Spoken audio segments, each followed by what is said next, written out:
Thank you and welcome to the show this morning.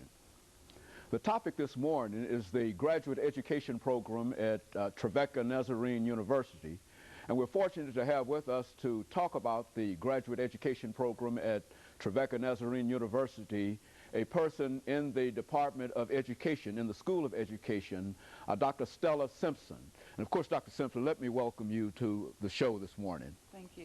And to tell you, Dr. Simpson, how very, very delighted we are to have you here, and especially to talk about what we consider to be such a timely topic as education, and to know the activities that you've been involved in dealing with graduate education. We're certainly delighted to have you here. But before we get into Trevecca Nazarene University and other issues dealing with graduate education, Dr. Simpson, let's see if we can have you to give our audience an opportunity to get to know you by giving us some information about your background, your education, and some of the things that were important in terms of eventually leading you to the School of Education at Trevecca Nazarene University, and then we'll talk about some other things. But let's talk about your background education first.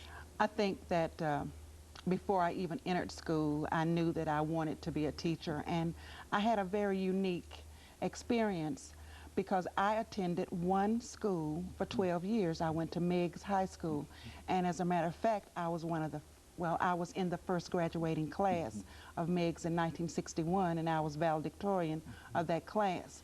I think my experience at Meigs brings so much to what I do now as a teacher, because what I found there is that I had the same homeroom teacher for 6 years, Ms. Ford, and that's kind of odd. But what I found at Meigs is that there was a caring commitment, not only that I learned, but they cared about me as a person.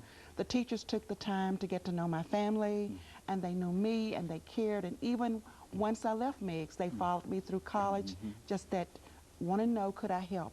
And so I think part of that made me what I am today. And once I finished Meigs, I went to Tennessee State University, got an exceptional education at Tennessee State. And I knew then that I wanted to be a teacher, so I started teaching very early, and I actually taught for 20 years. I was an English teacher, language arts, and I was teaching in middle school. You have to be a very unique person to teach in middle school because it's interesting. You don't know what the kids made. One day they walk in and you need a Mary Kay cosmetic kit. The next day they're almost like in Pampers, and they just go from one extreme to another. But it was one thing about being in middle school that I loved is that they kept me alive. They kept me wanting to do and to learn, and they pushed me to great heights. And as a result, I was able to motivate and encourage them to learn. After teaching for 20 years, I spent the last 15 years of my career in metro schools as an elementary school principal. And I was principal for, at Tom Joy, my last school, for 10 years. I absolutely love Tom Joy, and even though I'm not in the metro system, I'm still concerned about it. My heart is still there, and I miss the kids. And I think what I bring to it is a concern that, and I have a concern, and then I also believe in them. I believe they can do, and this came from the way that I was brought up in school. So it's, when it goes back, I think everything goes back to Meigs, and the teachers modeled how things should be. And so this same kind of caring, compassionate behavior I brought with me as I went through my education. And I think it helps me in what I do now. You know, Dr. Simpson, in looking over that and understanding the situation in most of our public schools today, and especially in the middle schools today, what do you see different in terms of what your experiences and what you think could or should be done now in reference to bringing about the same outcomes, evidently, as affected your life?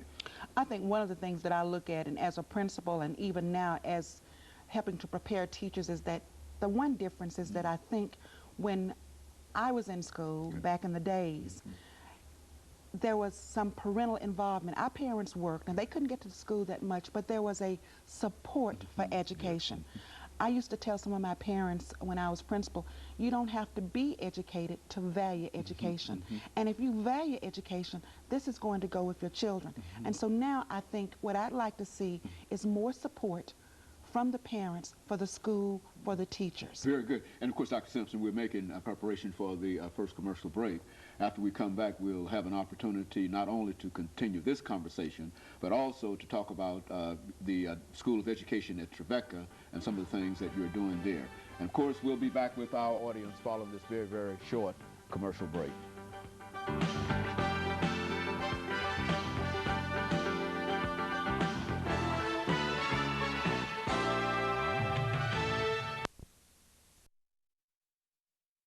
The topic is the